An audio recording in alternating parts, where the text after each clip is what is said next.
Right. Hello YouTube. This is the D.B.T Gamer Show, and this is still episode 7. This is part 2 of my game review of MEGAMAN Battle Network 6. I think I left off explaining the library to you, so let's begin from there.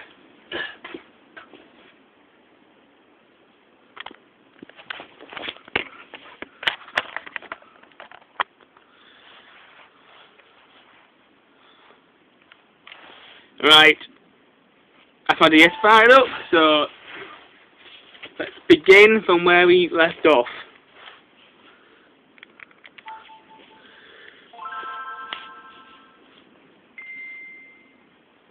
Here we go. Just get to the library screen. I'll be able to show the library. Now, the library in this game is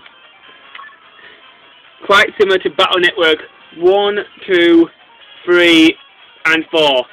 It's different to Battle Network 5 because it's not all touchscreen and all that.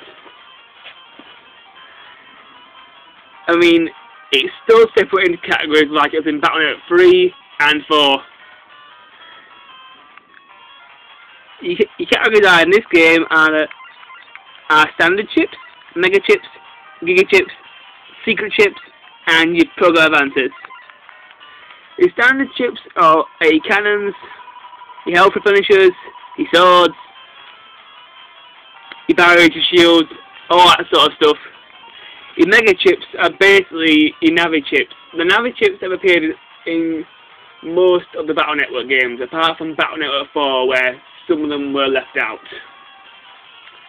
But in this game, you got most of the Navi chips from most of the games. You got roll, which will come into the battle. When you're in a battle, if you use a chip called roll, you shall go to the enemies, suck some life out of them, and transfer it to you to replenish your health. Pretty good if you're in a tight spot. There are loads of other Navi chips, and I haven't really got time to show you them all. There are also some giga chips in this game. Giga chips are still pretty good, but some of them aren't as powerful as they were in Battle Network 5. Right, the secret chips will vary depending on which version of this game you'll play. Battle Network 6 has been cut into two halves. There's Fowler version and Grigger version. This is the game I'm playing is Fowler version. So basically, Fowler version, you get 5 secret chips. You get Heatman chip, Electman chip, Flashman, Eraseman, and Chargeman. You get those 5 secret chips. Now, let's say I was playing Grigger version, I get a different stack of secret chips. I'm not so sure which one of these are, because I've never played Grigger version. So, I can't really tell you. Also, in your library, your program advances are kept recorded. I've only collected 3 in this game. I've collected the Giga Cannon Mark 1, Giga Cannon Mark 2, and Life Sword. Now, if you see my other reviews of this series of Battle Network games, you will already know how the program advances work, but just in case you haven't, I'll explain them one last time. Program advances work by finding 3 of a certain chip. So basically, example Life Sword, you need a standard sword or a cyber sword, a wide sword, and a long sword. Combine all these 3 chips here, your sword, wide sword, long sword, in that order, you will get a program advance called the Life Sword. Basically, a program advance is a combo move which does loads of damage. Right. I'm just going to jack into and explain the best feature about this game. Now, in my MEGAMAN Battle Network 2 review, you heard me complain about how you can only have 2 star changes in infantry at a time. Well, in Battle Network 6 they have fixed this. There are 6 style changes in this game, and I'm going to show each and every one of them to you now. The first style change you come across in the game is Aqua Style. This is Aqua Style Megaman. Basically, you get a charge beam, which shoots a bubble gun. It's very good to take out fire enemies. That's Aqua Style.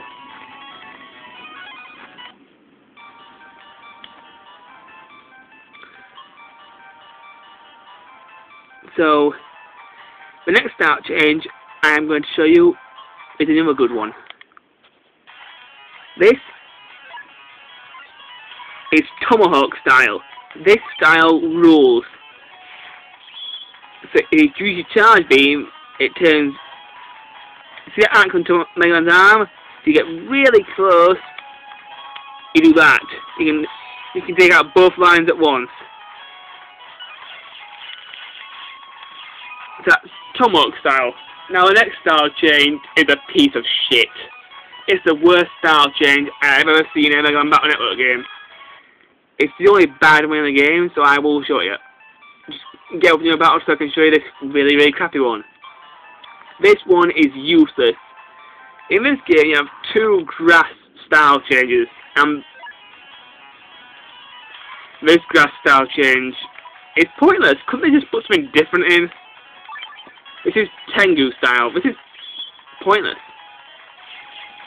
I mean, the charge beam, all it does is blow the enemies back one square. What is the point of that? I found no use for that style change whatsoever. So if you ever get it in the game, don't use it. It's a piece of rubbish. Now the next style change is a lot better than that piece of rubbish. So just find your battle so I can show you that one. Right, here we go.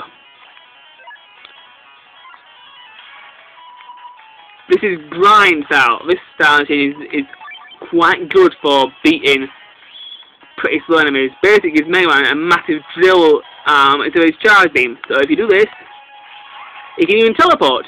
It basically teleports underneath the battlefield and shoots a drill in the enemy's face. And the damage from this can be really, really powerful. I mean, I've taken out bosses with that in one blow. I am not kidding. The next style change you get is probably the best one in the entire game, apart from Beast style. And this is Dust style. This style is awesome. Basically, if you hold down your B button and do a charge, like it would do with a charge B, a little man comes out and smashes the enemies. This smash can do anything from 90 to 180 damage. It is really, really strong.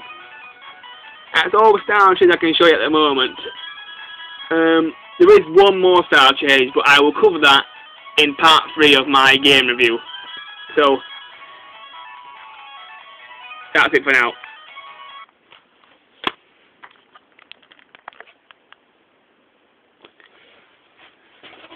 Right, there's still a bit more to tell you. Don't forget to watch part 3 of this review, because this is the last Mega Man Battle Network series game. It's probably the best Mega Man Battle series. It's probably the best game of the series. So, in the next part of my review, I will be explaining the final style change called Beast style, and it is really spectacular. So, stay tuned for that. So until part 3, bye bye.